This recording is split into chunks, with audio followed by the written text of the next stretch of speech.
अब ये लोग जाएंगे और इलेक्शन की इंजीनियरिंग करेंगे, कोशिश करेंगे। अब ये लोग जाएंगे और इलेक्शन की इंजीनियरिंग करेंगे, कोशिश करेंगे।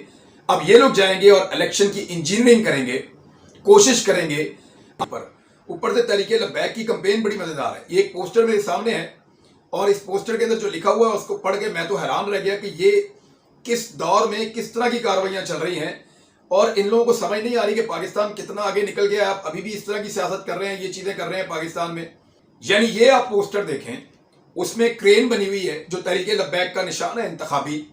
उस पर लिखा है कि क्या मालूम ये जिंदगी का आखिरी वोट हो, क्यों ना वोट तहरीके लब्बैक पाकिस्तान क्रेन के निशान को देकर आखिरत संवार दी जाए। यानी अगर आप वोट डालेंगे तो उसके बदले में आपको जन्नत मिलेगी। ये तो बहुत सीधी सीधी रिश्वत है और इलेक्शन कमीशन ऑफ पाकिस्तान क्या इसका नोटिस ले सकता है? ये एक अलग चीज है। तहरीके लब्बैक एक जमात है, मैं बतौर जमात उसकी इज्जत करता हूँ।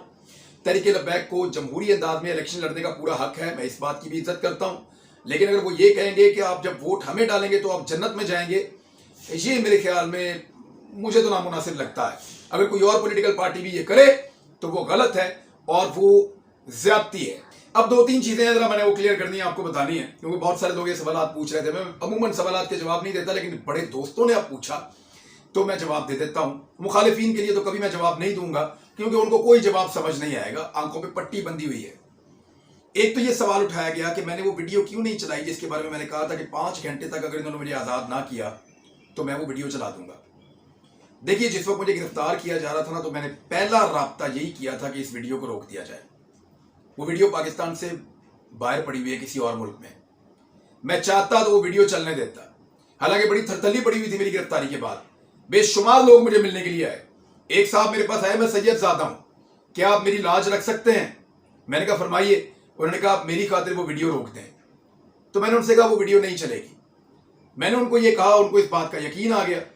लेकिन वो वीडियो मैं गिरफ्तारी से पहले ही रोक चुका था क्योंकि मुझे ऐसा लगा कि मेरी गिरफ्तारी कोई इतनी बड़ी चीज नहीं है। पहले मैंने ये सोचा था कि मेरी गिरफ्तारी पे वीडियो चल जानी चाहिए और मैंने बनाई भी इसलिए थी कि मुझे गिरफ्तार करेंगे तो वो वीडियो चल जाएगी।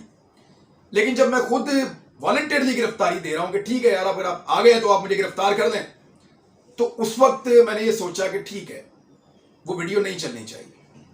उस वीडियो में मैंने एक एक शख्सियत का नाम लिया जिसने मुझे धमकियां दी हैं, एक एक आदमी का नाम लिया जिसने मेरे साथ मुलाकात की है, उन लोगों का भी बताया जिन्होंने मुझे इंफॉर्मेशन दी है, उनका भी बताया जो कहते थे नवाज शरीफ चोर है, डाकू है और ये लोग तेरे मुल्क को लूट कर खा जाएंगे। सारा कुछ बताया था, हर चीज उस वीडियो में आज भी मौजूद है।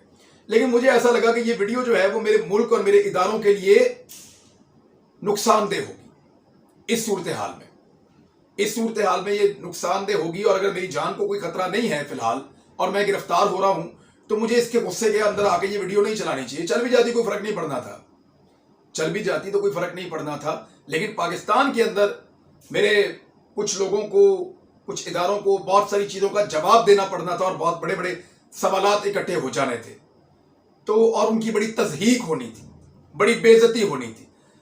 इसके बावजूद मैं नहीं चाहता कि मेरे इदारों की बेइज्जती हो, मैं नहीं चाहता कि मेरे इदारों के ऊपर लोग उंगलियां उठाएं और लोगों के नाम ले लेकर जो है वो उनके ऊपर जो है वो डायरेक्ट इल्जामात लगे। ये काम PMLN ने किया था। लेकिन आप यहां से अंदाजा करें, बल्कि आपको तो अप्रिशिएट करना चाहिए कि गिरफ्तार हो जाने के बावजूद मैंने अपने लोगों को इम्तिहान में नहीं डाला। मेरा इख्तलाफ है, लड़ाई नहीं है। इख्तलाफ है, लड़ाई नहीं है।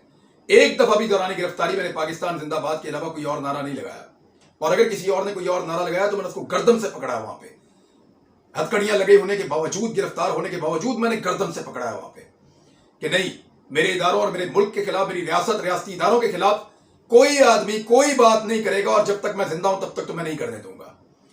तो इसलिए मैंने वो वीडियो नहीं चलाई। दूसरा, कुछ लोग ये प्रोपेगेंडा कर रहे हैं कि मैं पॉलिटिकल पार्टियों के जलसों में जाके खिताब करता हूं। तो पॉलिटिकल पार्टियों के जलसों में जाके जो खिताब करते हैं ना, वो सहाफी सारे जानते हैं जिसने किया है। अहमद मीर ने जाके किया फजल रहमान के जलसे में खिताब, उसको सलीम साफी को मुबशर लुकमान ने किया PTI के जलसे में खिताब, डॉक्टर दानिश साहब ने किया उनकी तारुल कादरी साहब के जलसों में खिताब, और मैं वकला के सेमिनार से खिताब कर रहा था। वकला का सेमिनार हो, स्टूडेंट्स के सेमिनार हो, सहाफियों के सेमिनार हो, सिविल सोसाइटी का प्रोग्राम हो, मैं हाजिर हूं, हर जगह पे जाता हूं और जाके बात करूंगा बतौर सहाफी।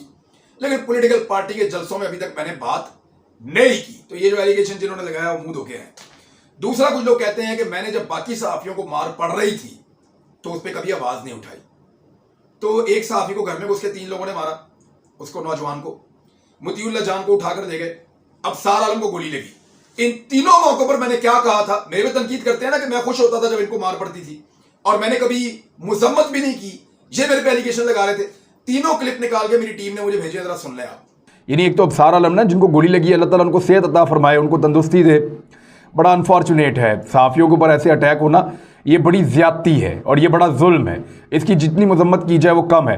حامد میر کو بھی گولیاں لگی تھیں, اور بھی صحافیوں کے اوپر اٹیک ہوتے ہیں. تو یہ نہیں ہونا چاہیے. جو بات ہے اس کا زبان سے جواب دیا جائے, اور یہاں آرگومنٹ ہونا چاہیے. تشدد کا کوئی راستہ نہیں ہونا چاہیے پاکستان میں, اور یہ کوئی راستہ ہوتا بھی نہیں ہے, اور تشدد کوئی آپشن بھی نہیں ہوتا. حکومت کو جو ہے وہ کہا ہے کہ وہ اس کا جواب ان کو دینا پڑے گا اور بازیاب کروانا پڑے گا. اب پاکستان تحریک انصاف کی حکومت ہے. مطیع اللہ جان صاحب اس حکومت کے بہت بڑے ناقدین میں سے ہیں, اس کی بہت زیادہ حکومت کی برائیاں کرتے ہیں, ان کے لتے لیتے ہیں. ایسے آدمی کا غائب ہو جانا حکومت کے لیے بہت بڑی مصیبت ہونی چاہیے.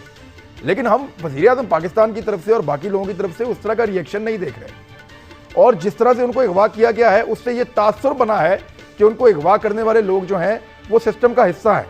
لیکن ایک بات بڑی کلیئر ہے کہ یہ جو ہوا ہے یہ زیادتی ہے, یہ نہیں ہونا چاہیے تھا. پی ڈی ایم کی اور پیپلز پارٹی کی قیادت جو گئی ہے زخمی صحافی کی عیادت کرنے کے لیے, اور یہ اچھی بات ہے, بری بات نہیں ہے. جس کو مار پڑے اس کے پاس جائیں, اس کو پوچھیں, جس کے ساتھ زیادتی ہو اس کے ساتھ کھڑے ہوں. تو اس صحافی کو مار پڑی ہے اور غلط ہوا ہے. مار نہیں پڑنی چاہیے تھی, مارنا نہیں چاہیے تھا. یعنی ایک تو غلطی اور جرم یہ ہے کہ صحافی کو 3 افراد نے گھر کے اندر گھس کر مارا. جرم ہے, غلط ہے, غیر قانونی ہے, قابل مذمت ہے. تو جناب یہ سن لیا آپ نے, یہ میں کہہ رہا تھا اس وقت. تو اب جو لوگ پروپیگنڈا کر رہے ہیں نا وہ ڈوب کے مر جائیں میرے خیال میں, یا پھٹے منہ ان کا. اب تک اتنے اپنا خیال رکھیے گا اپنے اس چینل کا بھی. اللہ حافظ. اب یہ لوگ جائیں گے اور الیکشن کی انجینئرنگ کریں گے, کوشش کریں گے. اب یہ لوگ جائیں گے اور الیکشن کی انجینئرنگ کریں گے, کوشش کریں گے. اب یہ لوگ جائیں گے اور الیکشن کی انجینئرنگ کریں گے, کوشش کریں گے. اب یہ لوگ جائیں گے اور الیکشن کی انجینئرنگ کریں گے, کوشش کریں گے.